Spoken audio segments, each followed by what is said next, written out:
हमारे साथ मौजूद है राज्यसभा सांसद महुआ मांझी। हम इन्हीं से बात करेंगे, जानने की कोशिश करेंगे कि आज शिबू सोरेन का जन्मदिन है, ये उनको क्या कुछ संदेश फिलहाल देंगी। शिबू सोरेन का जन्मदिन है, क्या कुछ संदेश उनको देंगे? हमारे लिए बहुत ही खुशी का दिन है, क्योंकि माननीय दिशोम गुरु ने सिर्फ हमारे पार्टी के लिए नहीं बल्कि पूरे झारखंड राज्य के लिए जो कुछ भी किया है, जो संघर्ष रहा है उनका अन्याय के खिलाफ, अत्याचार के खिलाफ, गरीबों के लिए उन्होंने 70 के दशक से जो लड़ाई लड़ी है वो पूरे देश के इतिहास में वो दर्ज है स्वर्णाक्षरों में।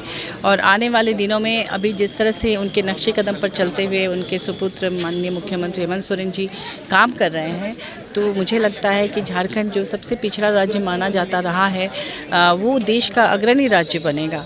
और सरकार आपके द्वार जैसे कार्यक्रम है जिसमें जन जन तक, गरीबों तक, दूर दराज के दुर्गम इलाकों के जहाँ पर भी पंचायत है, प्रखंड है, वहाँ भी सरकारी अधिकारी पहुँच रहे हैं, माननीय मुख्यमंत्री जी खुद पहुँच रहे हैं और सरकारी योजनाओं का लाभ दे रहे हैं।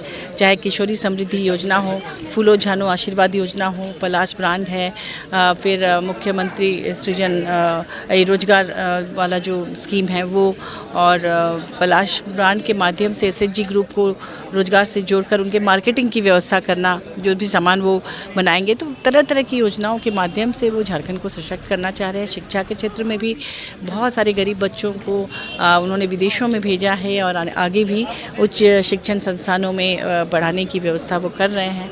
झारखंड के स्कूल्स को मॉडल स्कूल बनाने की भी उनकी परिकल्पना है। तो मुझे लगता है कि माननीय दिशोम गुरु शिबू सोरेन जी के आदर्शों पर चलकर हमारा राज्य बहुत आगे बढ़ेगा। महुआ जी, जिस तरीके से अभी मुख्यमंत्री हेमंत सोरेन ने कहा है कि शिबू सोरेन ने जो सपना देखा था झारखंड का, वो सपना धीरे धीरे पूरा हो रहा है, आपको क्या लगता है कि क्या सपना पूरा हो गया और क्या बचा हुआ है? देखिए, ये हमारा दुर्भाग्य है कि जैसे ही ये सरकार बनी कोविड आ गया, और सरकार बनी दिसंबर में और कोविड मार्च से आ गया। 2-3 महीने के अंदर मंत्रिमंडल का गठन ही ठीक से नहीं हो पाया था तब तक। लेकिन जिस काबिलियत से माननीय मुख्यमंत्री जी ने उससे झारखंड को संभाला उस समय, और एक भी व्यक्ति की मौत भूख से नहीं हुई। हमारे मजदूरों को लेह लद्दाख जैसे इलाकों से हवाई जहाज़ में करके मुख्यमंत्री जी वापस लाए, ट्रेनें चलाई गई स्पेशल, हर तरह से प्रयास किया जिसमें पूरे देश में उनका नाम हुआ कि किस तरह से कोविड से झारखंड को बचाया उन्होंने। और उसके बाद लगातार वो बहुत तेज़ी से काम कर रहे हैं, और उनके सपने जो माननीय दिशोम गुरु शिबू सोरेन जी ने देखा था उसे उनके सुपुत्र माननीय मुख्यमंत्री जी पूरा कर रहे हैं बहुत तेज़ी से। और आने वाले वर्षों में अभी 2 साल और भी बाकी है इस सरकार का, और इतना ज़्यादा काम होगा कि मुझे लगता है कि आने वाले दशकों तक यहाँ झारखंड मुक्ति मोर्चा की ही सरकार रहेगी। लेकिन महुआ जी, झारखंड में कई ऐसा मुद्दा है जो ज्वलंत है, चाहे हम लोग नियोजन नीति की बात कर लेंगे, जेपीएससी बात कर लेंगे या फिर जेएसएससी, इसको लेकर सरकार क्या कुछ करने वाली है?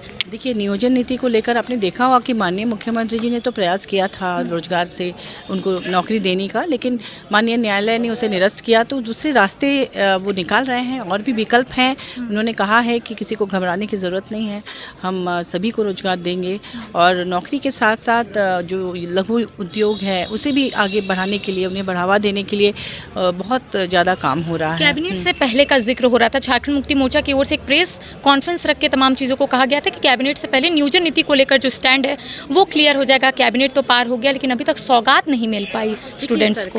कोई भी सरकारी काम जो होता है ना, वो कानून के दायरे में रहकर करना पड़ता है, और ये सजेशंस लेना, लोगों की राय लेना, पूरे देश में कहाँ कहाँ किस तरह से क्या किया गया, वो सारी चीज़ों को स्टडी करने में थोड़ा टाइम लगता है। और मान लीजिए अचानक से घोषणा कर देने से उसमें कुछ अगर नुक्स रह जाए, कोई कमियाँ रह जाए, तो फिर दोबारा वो फंस सकता है। इसलिए इस बार पूरी होमवर्क के साथ काम करना चाहते हैं। थोड़ा टाइम भले ही लगे, लेकिन होमवर्क पूरा हो जाएगा तो निश्चित रूप से उसे धरातल पर उतारा जाएगा। बजट सत्र से लोगों को काफ़ी उम्मीद रहती है कि बजट सत्र में ज़रूर उन लोगों की जो उम्मीद है वो पूरी हो जाएगी। बजट सत्र में क्या नियोजन नीति को लेकर कुछ फैसले हो सकते हैं? ये तो माननीय मुख्यमंत्री जी मीटिंग करके तब उसे फाइनल करेंगे। अब बहुत जल्द आपको पता चल जाएगा इस बारे में उनकी क्या राय है। एक सवाल जो है अभी भी स्टूडेंट्स के मन में है कि क्या नियोजन नीति को लेकर सरकार सुप्रीम कोर्ट जाएगी या फिर संशोधन या फिर नई नियोजन नीति बनाएगी? कुछ स्पष्ट अगर आपको थोड़ा सा पता होगा कि क्या करने वाली है सरकार। वो तो देखिए, जो भी निर्णय होगा, वो जब निर्णय ले लिया जाएगा तब माननीय मुख्यमंत्री जी खुद ही उसे पब्लिक के सामने, मीडिया के सामने रखेंगे। उस बारे में हम लोगों को कोई राय देना उचित नहीं ये है। समीक्षा की बात आ रही है कि सुप्रीम कोर्ट से जो डिटेल आया है उसको फिलहाल समीक्षा की जा रही है, उसके बाद निर्णय लिया जाएगा। तो क्या समीक्षा में ही समय लगता है और उसमें हर स्तर पर समीक्षा की जाती है, अधिकारी के लेवल पर या फिर और भी जितने भी सरकारी नियम हैं संविधान के तहत दायरे में रहते हुए काम करना है, इसलिए इसी में विलम्ब हो रहा है। नहीं तो माननीय मुख्यमंत्री जी गंभीर है इसे लेकर। बेरोजगारी भत्ता को भी लेकर लगातार लोग आवाज़ उठा रहे हैं, इसको लेकर कुछ आगे होने वाला है? वो भी करेंगे, लेकिन उनकी कोशिश ये है कि कोई बेरोजगार रहे ही ना, बेरोजगारी ही दूर करने में उनकी मतलब मंशा यही है कि हमारे झारखंड में कोई भी बेरोजगार ना रहे, किसी को दूसरे राज्यों में ना जाना पड़े, अपने राज्य में रहकर सम्मानजनक रोजगार से वे जोड़े, चाहे महिला हो चाहे बच्चे, सब बच्चों की पढ़ाई पर उनका ध्यान है। तो निश्चित रूप से आने वाले दिनों में आप देखेंगे कि झारखंड में बहुत बड़ा बदलाव आएगा माननीय मुख्यमंत्री जी के नेतृत्व में।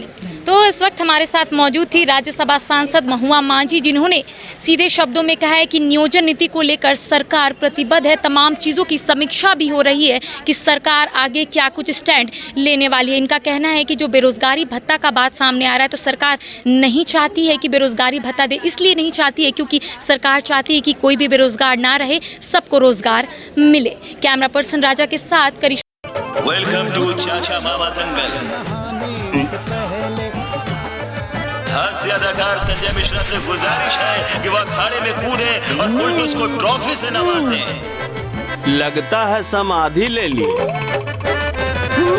अरे बुला रहे हैं। अरे बोल रहे हैं कि बुला लो। टॉप टेक सीमेंट, जो जोड़े तो छोड़े नहीं, मजबूती ही हमारी पहचान।